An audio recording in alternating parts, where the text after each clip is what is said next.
அவங்க தான் பசுவோட வந்திருக்காங்க, சீக்கிரம் சாப்பாடு போடு. போ. எனக்கும் தான். போ. புதுசா ஏதாவது இருந்தா எடுத்துன்னு வாடா. போடா.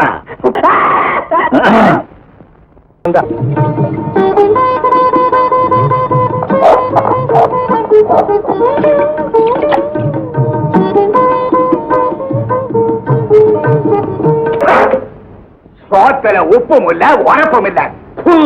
சுத்த கத்துக்குடி சமையலா இருக்க. அவனை பிடிச்சு கொண்டாங்கயா, கைக்கு சூடு வைக்கிறேன். அவனை பிடிக்க முடியாது. அவன் ஓடி போயிட்டாங்க. அப்போ இத எவன் சமைச்சான்? நான் தான்.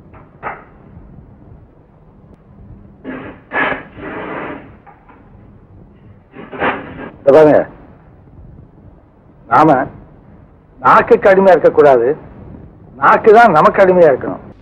முதல்ல சாப்பாடு, அப்புறமா பேசலாமா? அப்பா மேலே போலாம். கேட்கலப்பா, அது இளநீர். இதெல்லாம் மரத்துல காய்ச்சதா இல்ல மிஷின்ல போட்டதா? இது மரத்துல காய்ச்சதுதான். எவ்வளவு ஒழுங்கா சீவிருக்காங்க பாரு சாப்பிடுறதுக்கு.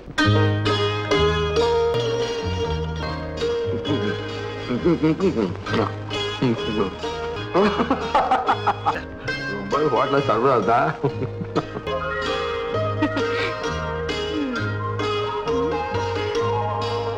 சாப்பிடு. Very fine. ஆஹா, ரொம்ப டேஸ்டா இருக்கு. நீ சமையல் பண்ணியா? நீ தான் செய்தான்னு கேட்க.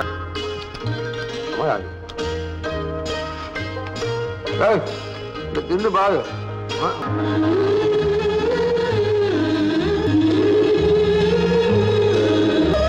மிஸ்டர் சம்சாய், எங்க அண்ணா உங்கள்கிட்ட கொடுத்து வச்சிருக்காங்களே ஆராய்ச்சி குறிப்பு, அதை தயவுசெய்து கொடுப்பீங்களா? இப்பவே கொடுத்தா உதவியா இருக்கும். நான் உடனே புறப்பட்டு போகணும். நான் போய்த்தான் தீரணும். நான் போய்த்தான் ஆகணும். நாளைக்கா? நிச்சயமா? இங்கேயே இரு. சரியா சாப்பாடு, நிம்மதியா தூங்க போறேன். தம்பி, இன்னைக்கு உன் பாட்டுக்கு வெளியே போயிடாதே. உனக்கு பிடிச்ச சமையல் பண்ணிருக்கேன். என்ன சமையல்? கோழியா, மீனா, கௌதாரியா, காடையா? அப்பப்பா என்ன அவசரம், சாப்பிடுற போது எல்லாம் தெரியும். சாப்பிடுற போது. தம்பி, நீ சாப்பிடுவா. எனக்கு பசி இல்ல. தம்பி, பசி இல்ல.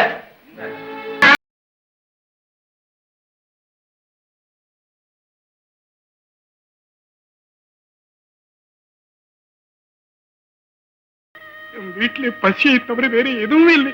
தம்பி, நாங்க சாப்பிட்டு ஒரு வாரம் ஆச்சு. நல்லது கெட்டது தெரியாத குழந்தைங்க வந்து அப்பா பசி, அப்பா பசின்னு கதறும் போது என் கண்ணீரை தவிர அவங்களுக்கு வேற என்னப்பா கொடுக்க முடியும்?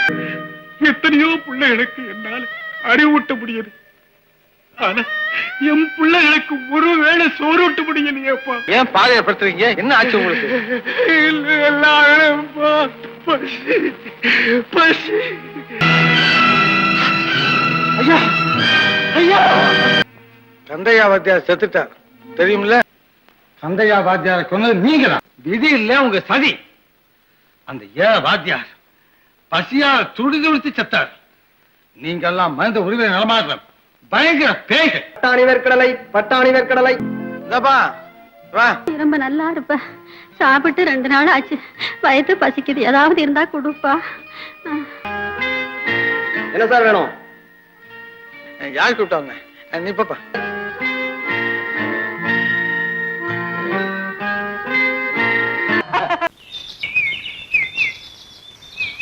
இப்படியே எவ்வளவு நேரம் பார்த்தாலும் சலிப்பே தட்டாது.